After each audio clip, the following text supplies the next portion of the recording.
नमस्कार दोस्तों, कैसे हो आप सब। दोस्तों, आप सभी के समक्ष बहुत ही सुनहरा अवसर आया है। जो भी पुलिस सब इंस्पेक्टर बनना चाहता है, दोस्तों, बिहार पुलिस अवर सेवा आयोग ने नोटिफिकेशन जारी किया है पुलिस अवर निरीक्षक के लिए। हमारे यहाँ पुलिस सब इंस्पेक्टर को पुलिस उप निरीक्षक कहते हैं, बिहार में अवर निरीक्षक कहा जाता है। आप नीचे इंग्लिश में देख सकते हैं पुलिस सब इंस्पेक्टर।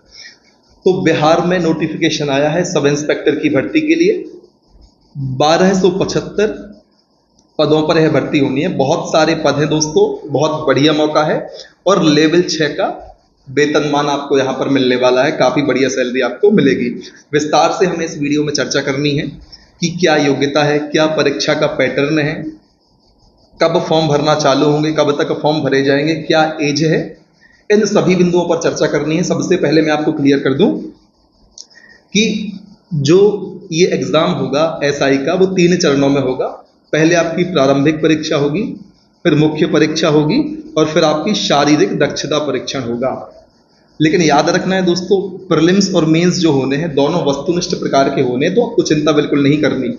और सबसे शानदार बात क्या है कि कुल जितने पद हैं, कुल पद कितने हैं? 1275। तो प्रीलिम्स में तो सभी विद्यार्थी शामिल होंगे जो फॉर्म को फिल करेंगे, लेकिन मुख्य परीक्षा लिखने का अवसर बहुत सारे विद्यार्थियों को मिलेगा। 20 गुने अभ्यर्थी कुल पदों के बुलाए जाएंगे मुख्य परीक्षा के लिए, इस बात को आप ध्यान रखें। और फिर यदि बात करें शारीरिक परीक्षण की, तो कुल पदों के 6 गुने विद्यार्थी बुलाए जाएंगे शारीरिक परीक्षण के लिए। तो बहुत बढ़िया मौका है। किनको, यदि आपको लगता है कि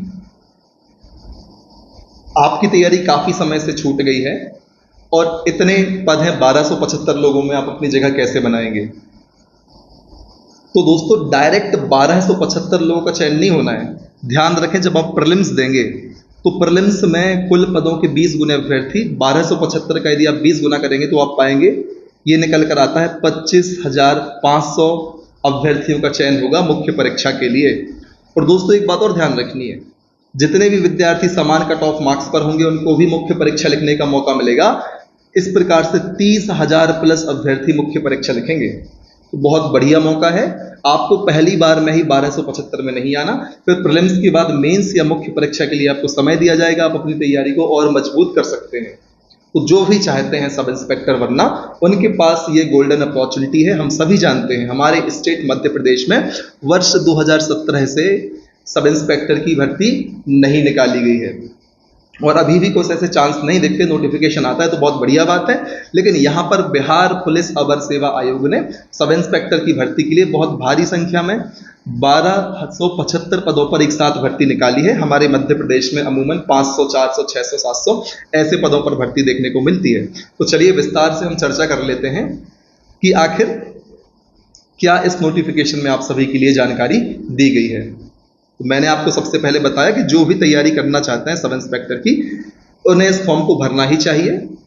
तो आप जरूर भरें। और बात करें आवेदन करने की अंतिम तिथि की, तो 5 नवंबर 2023, इस दिनांक को आप नोट कर लें। 5 नवंबर 2023 वह अंतिम दिनांक है जिस दिनांक तक इस पद के लिए फॉर्म फिल किए जाएंगे। ठीक।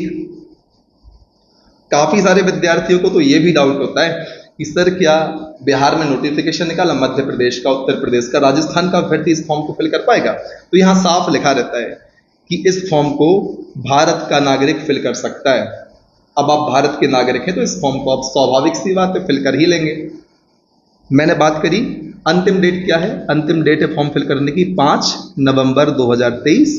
और कब से शुरू होने फॉर्म भरना? 5 अक्टूबर 2023 से आपको 1 माह का समय दिया जाएगा फॉर्म को फिल करने के लिए। ठीक।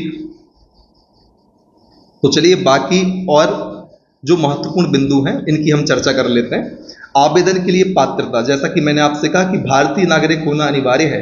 बिहार का स्थायी निवासी आवश्यक नहीं है। देश के किसी भी स्टेट का अभ्यर्थी इस फॉर्म को फिल कर सकता है। बस आप ये सारी पॉलिसी तो जानते हैं कि आप यदि दूसरे स्टेट से फॉर्म फिल करते हैं किसी दूसरे स्टेट की भर्ती में, तो फिर आप किसी भी कैटेगरी के हों, आप सामान्य कैटेगरी में काउंट होते हैं। ठीक, इस बात को आप अपने दिमाग में बैठा लें। शैक्षणिक योग्यता की बात करें तो जैसी हर जगह होती है, आपके पास ग्रेजुएशन होनी चाहिए, वही चीज़ यहाँ पर लिखिए। और कब तक आपके पास होनी चाहिए? रिजल्ट होना चाहिए आपके पास 1 अगस्त 2023 तक आपके पास रिजल्ट होना चाहिए। अब कमेंट में ये प्रश्न नहीं करना कि सर मेरी तो ग्रेजुएशन फाइनल ईयर चल रही है, या सर मेरा पेपर हो गए फाइनल ईयर के, सब हो गए, रिजल्ट नहीं आया। दोस्तों 1 अगस्त 2023 तक यदि आपका रिजल्ट नहीं आया तो फिर आप डिस्क्वालीफाई हो जाएंगे फॉर्म भरने के लिए। यहाँ क्या लिखा है? राज्य सरकार द्वारा या किसी मान्यता प्राप्त विश्वविद्यालय से आपने स्नातक की परीक्षा की है तो आपकी वो उत्तीर्ण होना चाहिए। आपने पेपर दे दिया, भले टॉप कर जाए एग्जाम में, लेकिन बिना रिजल्ट आए आप कैसे इस बात को प्रमाणित कर पाएंगे आप उत्तीर्ण हो गए? और ये प्रमाण कब तक होना चाहिए? ये होना चाहिए 1 अगस्त 2023 तक। इतनी चीजें क्लियर हैं। इसी प्रकार से 1 अगस्त 2023 से ही आपकी आयु की गणना की जाएगी। ठीक है, अब बात करते हैं कि आखिर उम्र आयु सीमा रखी क्या है। तो सामान्य कोटि के अनारक्षित पुरुषों के लिए न्यूनतम आयु कितनी? 20 वर्ष और अधिकतम है 37 वर्ष। 20 साल से कम का व्यक्ति फॉर्म नहीं भर पाएगा, 37 साल से ज्यादा उम्र का व्यक्ति फॉर्म नहीं भर पाएगा जनरल कैटेगरी के मेल कैंडिडेट की यदि हम बात करें तो। और यही बात जनरल की फीमेल की आती है तो न्यूनतम तो 20 वर्ष है, अधिकतम 40 वर्ष हो जाती है, थोड़ा सा रिलैक्सेशन है। और बाकी क्या एज क्राइटेरिया है आप इनको पढ़ सकते हैं अपनी कैटेगरी के हिसाब से। कम से कम इतना तो सबको मिलना ही है जितना जनरल का है, और जो आपको छूट मिलेगी इन कंडिकाओं में आप अलग से पढ़ सकते हैं। ठीक, अब चर्चा कर लेते हैं अभ्यर्थियों के शारीरिक मापदंड परीक्षण की। तो दोस्तों पहला बिंदु क्या लिखा है? ऊंचाई, सीना और वजन के लिए कोई अंक देय नहीं होगा। ठीक, आपको इनके अंक नहीं मिलेंगे। मान लीजिए ऊंचाई 165 सेंटीमीटर मांगी, आपकी 185 है, तो इसके आपको कोई अलग से नंबर नहीं मिलेंगे। लेकिन यदि 165 से कम हुई आपकी ऊंचाई तो आप अयोग्य घोषित हो जाओगे, डिस्क्वालीफाई हो जाओगे, ये बात कही है। अब बात कर लेते हैं ऊंचाई कितनी मांगी गई है।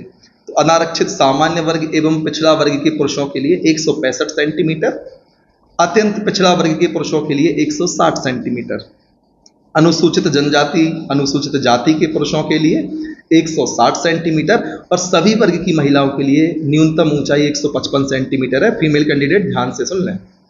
और जो भी एसआई बनना चाहते हैं, मेरे हिसाब से बहुत बढ़िया मौका आपके पास है, आप इस फॉर्म को जरूर फिल करें।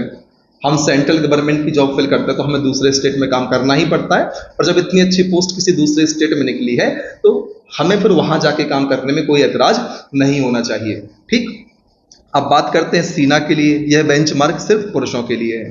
तो अनारक्षित सामान्य वर्ग, पिछड़ा वर्ग एवं अत्यंत पिछड़ा वर्ग के पुरुषों के लिए बिना फुलाए 81 सेंटीमीटर कम से कम सीना होना चाहिए, और 5 सेंटीमीटर फुलाने के बाद उसमें एक्सपांशन होना चाहिए, मतलब 86 सेंटीमीटर न्यूनतम चाहिए फुलाने के बाद।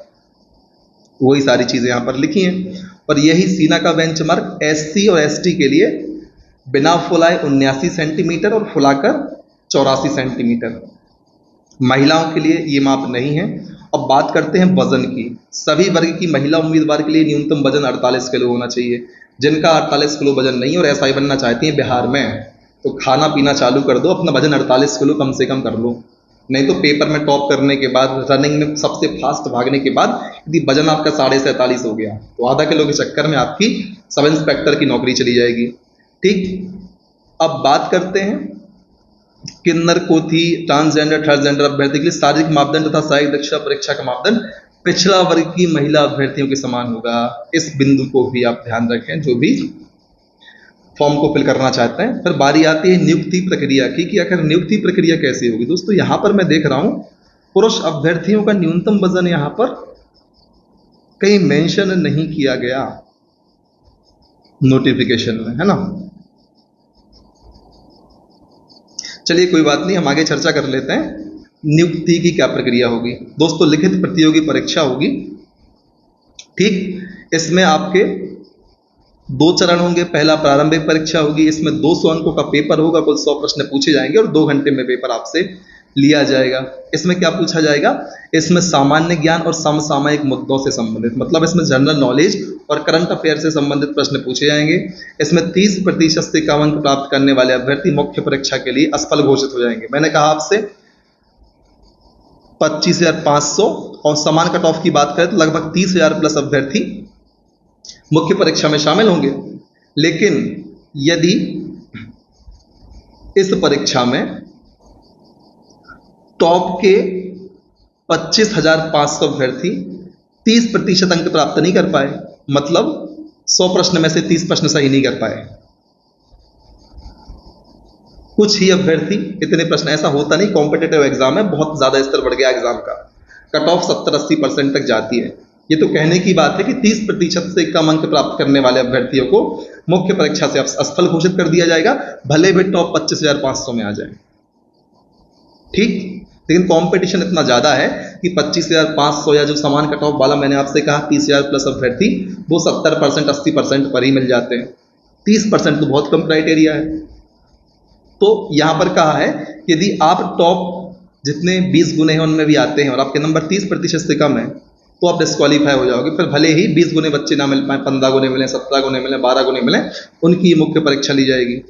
ठीक, प्रारंभिक परीक्षा में प्राप्त अंकों के आधार पर 20 गुना अभ्यर्थियों का चयन होगा मेरिट के अनुसार, आरक्षण कोटिवार किया जाएगा। इस चीज की चर्चा हमने पहले ही कर ली है। और दूसरा चरण होगा मुख्य परीक्षा। इसमें क्या होगा, इसकी चर्चा हम कर लेते हैं। 2 प्रश्न पत्र होंगे। प्रथम प्रश्न पत्र 200 अंकों का सामान्य हिंदी का 2 घंटे का पेपर ही होगा, जिसमें 100 प्रश्न होंगे। न्यूनतम अंक इसमें भी 30 अनिवार्य होंगे, अन्यथा डिस्क्वालीफाई हो जाओगे। दूसरे प्रश्न पत्र में सामान्य अध्ययन, सामान्य विज्ञान, नागरिक शास्त्र, भारतीय इतिहास, भारतीय भूगोल, गणित एवं मानसिक योग्यता जांच से संबंधित प्रश्न पूछे जाएंगे। इसमें 200 नंबर का पेपर होगा, कुल 100 प्रश्न पूछे जाएंगे और ये भी 2 घंटे का होगा। उम्मीद है इतनी चीजें क्लियर है आपके लिए। और एक चीज और है दोस्तों, दोनों चरणों की परीक्षा में प्रत्येक गलत उत्तर के लिए 0.2 अंक काटा जाएगा, मतलब 1 अंक का 1/5 हिस्सा काट लिया जाएगा। 1/5 की माइनस मार्किंग यहाँ पर है।